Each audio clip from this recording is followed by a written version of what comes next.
everyone, my name is Steve Shkunda and this is Cool Things to Do. So today we're gonna do yoga, and since I don't know much about yoga, I brought Lori, who's a yoga instructor, and she's gonna talk about yoga and show us some yoga poses. Hi, my name is Lori and I'm a yoga therapist. We're going to be doing two poses. We're going to be doing chaturanga and crow pose, which is bakasana. Two poses that I think are super fun to do, and maybe not a lot of people like to do them or try to do them because they might be a little bit intimidated.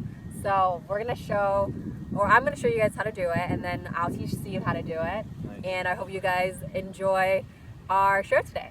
Cool, let's get to it. All right, so let's get started.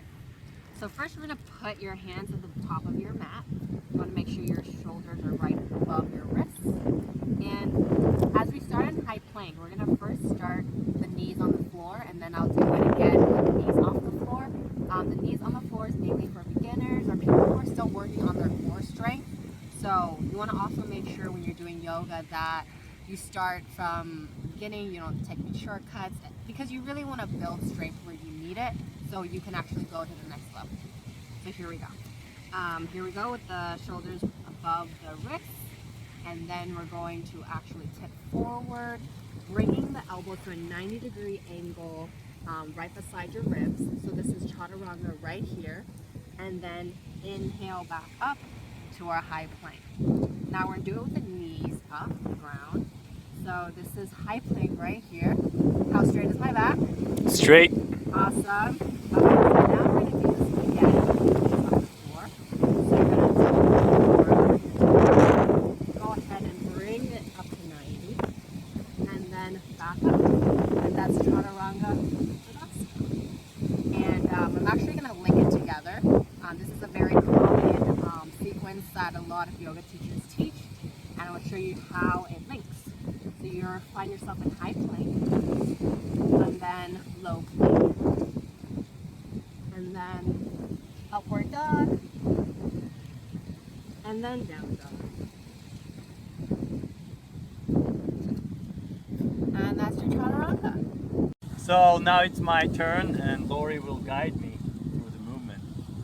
You're gonna do it. Let's do it. Okay, first you're gonna put your hands up here. You want to make sure your shoulders are right above your wrists. Okay.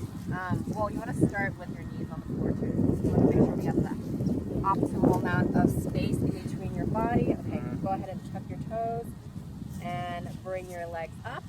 I can see he's starting off with a straight back, so that's amazing. So now you're going to go ahead and tilt forward just a bit while bending your elbows towards your ribs, sending your shoulder blades down, keeping your stomach tucked under. There we go. You can go a little bit deeper. There we go. And that's chaturanga right there.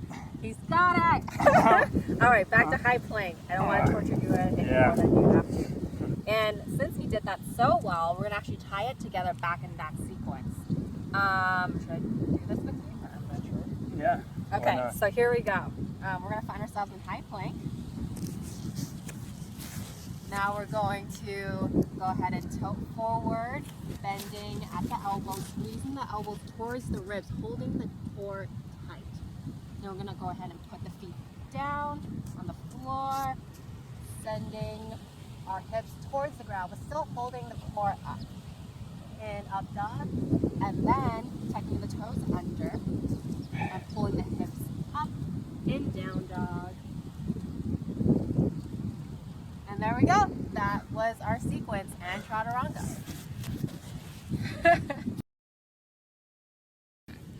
The second pose we're going to do today is bakasana.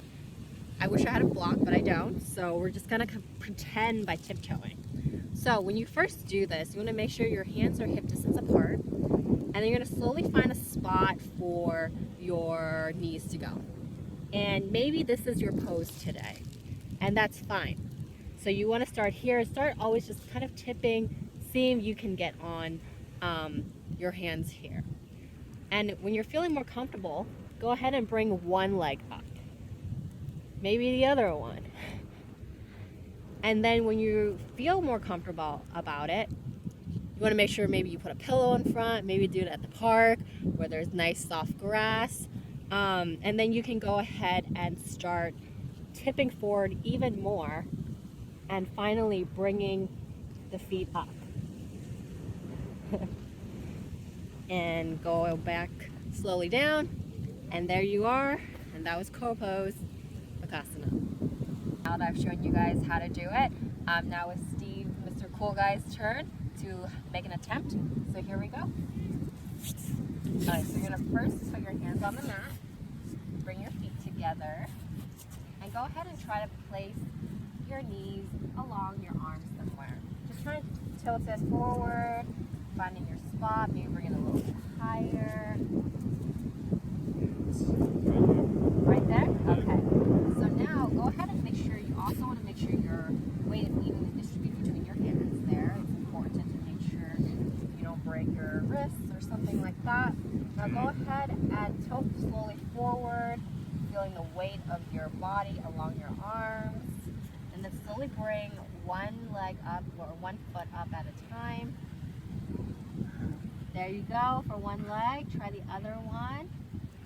Awesome. All right, so why don't you put that down and just now do both of them at the same time. Here we go. Slowly. Here we go, crow pose. We're up in the air.